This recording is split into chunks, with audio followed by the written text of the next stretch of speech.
les prophètes que Dieu a envoyés sur terre. Parce que l'islam veut dire se soumettre à la volonté de l'éternel Dieu qu'on appelle Allah. Quand on est soumis à Allah, on est musulman. Par ricochet, Jésus était musulman parce qu'il était soumis à Allah. Mohamed alayhi salatu wassalam, la paix de Dieu soit sur tous les prophètes. En commençant par Adam, Enoch, Noé, Abraham et les enfants d'Abraham jusqu'à Moïse, et ainsi de suite jusqu'à Jacob, Jean le Baptiste, Jésus et Mohammed qui est le dernier, la paix de Dieu soit sur eux tous. Ils étaient tous soumis à un seul Dieu. Quand ils sont soumis, on les appelle musulmans. Et l'islam, c'est celle-là qui procure le salut à l'humanité tout entière. Et l'islam est une religion donnée par Dieu lui-même. Ce n'est pas quelqu'un qui nous a appelés musulmans.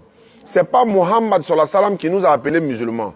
Ce n'est pas les Arabes qui nous ont appelés musulmans. Et l'islam n'est pas une religion des Arabes.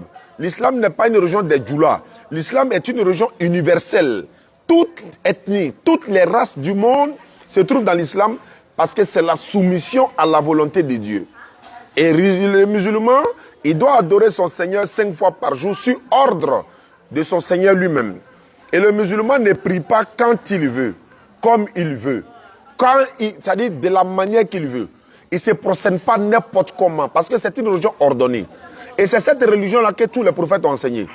Jésus a enseigné l'islam, soumission à la volonté de Dieu. Moïse a enseigné l'islam, la soumission à la volonté de Dieu. L'Éternel Dieu nous a donné un livre qu'on appelle le Coran, qui a